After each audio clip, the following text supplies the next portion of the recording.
So both of us are coaches, and we've worked with people for a lot of years, people who have been experiencing regret. So will you share, Chanda, some of the patterns that you've seen in the individuals that you've worked with who are having challenges overcoming regret? What sort of things come up with them?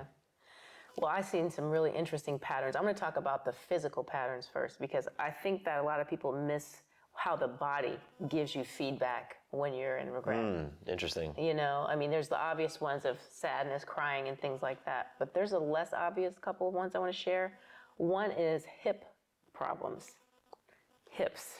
So metaphysically, when you don't want to move forward, your hips lock up, or they become painful or stiff or arthritic. And so we see examples of people needing hip replacement a lot.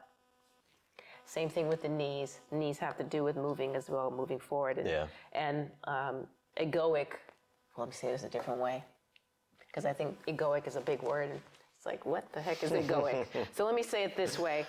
When you feel stubborn about your stance on something, unbendable, the knees agree with you and they get tight and stiff and arthritic, and then knee replacement comes in. So those are two things I see a lot physically with people. And then in terms of emotionally, what I hear and see in people who are experiencing a lot of regret is a limited conversation. There's a couple of thoughts that are being repeated.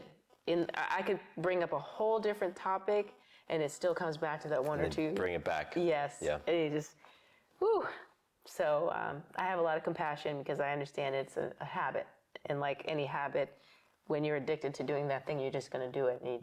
You're not even realizing that you're doing it. You're just in a habit. I mean, that's what we call them patterns. They're things that come up again and again and again. And so some of the patterns that I've seen with my coaching clients is that when you're living in regret, when they live in regret, there's a lot of self-judgment. Right. Especially if it's regret over decisions that were made or decisions that weren't made. Weren't made, yeah. You know, things that you really wish you did or things you wish you had said. It can lead to a lot of self-judgment. You form this belief and this story about yourself that, you know, you weren't smart enough, you weren't brave enough, you weren't courageous enough, you weren't loving enough, whatever it is. And then that judgment just carries through as long as that story continues to be perpetuated. And so the self-judgment and the self-criticism is a pattern that I've seen a lot of. Another pattern is always wondering what if, and always wishing and kind of thinking and reflecting on the past and just wondering what could have happened. Yeah, that's a tough one. That's a tough one because your mind, you know, we have these amazing imaginations. We can imagine so many different possibilities, but the past is the past. You know, what has happened. So when we get going on, well, I could have done this and I could have said that, you start going into that fantasy realm. Yes. Right? It pulls you out of reality, but you know, coming back into reality and realizing, no, things aren't the way that I thought they were, or I was imagining. This is actually what happened.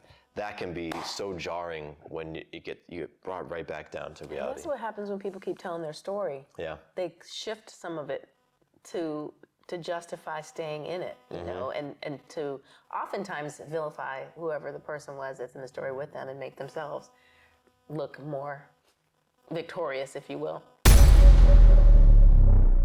I have experienced regrets in my life.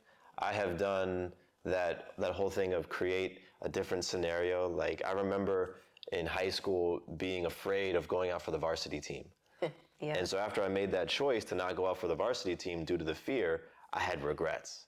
For so many years I had regrets, and so I'd play out in my mind, what would happen if I went for it? What would happen if I had the courage? And you know, you start to create these different fantasies, but that's not the truth.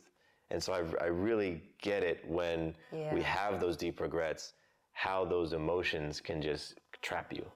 And I also think there's a bit of denial that plays into this. And it's really a big bit, not a little bit. Because the belief is, when the person is dealing with the regret, the belief is that they can overcome it, yet they're in the middle of it. And they think that being in the middle of it, they're going to somehow pull themselves up by their bootstraps and overcome it. And it just doesn't work that way. Like any addiction, you're not going to do it by yourself. And even though you think, no, I understand what's going on here and I know what I need to do, and you still won't do it.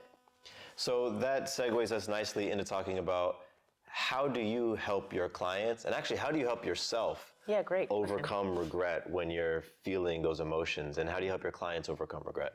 So with myself, I have a lot of practice with overcoming it because of being a coach and hearing other people's stories and being compassionate and realizing that none of us are can escape it at some point, but it's how we deal with it.